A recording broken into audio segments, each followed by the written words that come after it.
there's been this series of Gen Z protests around the world.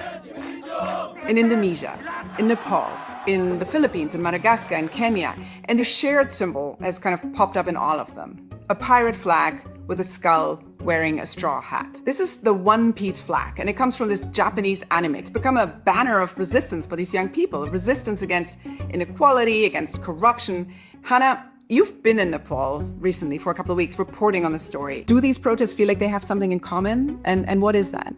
While the individual political situations in each of these countries and the immediate cause of these protests is different, there are a few things that are tying these countries together. One, these are protests that are run by young people, and they're kind of leaderless. There's no one charismatic leader, but it's sort of organically fueled by memes and by TikTok and Discord. And the thing that is really drawing a lot of these people together is they're upset about endemic corruption, which they feel is holding them back.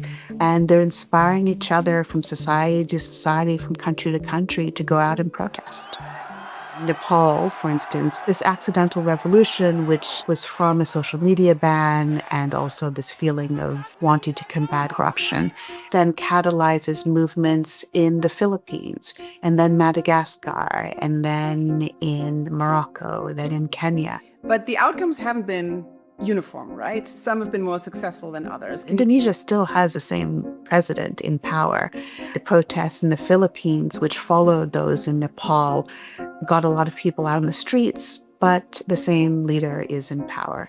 Madagascar, and onward and onward. So Nepal is so far in the minority in that there actually was an overthrow of a government.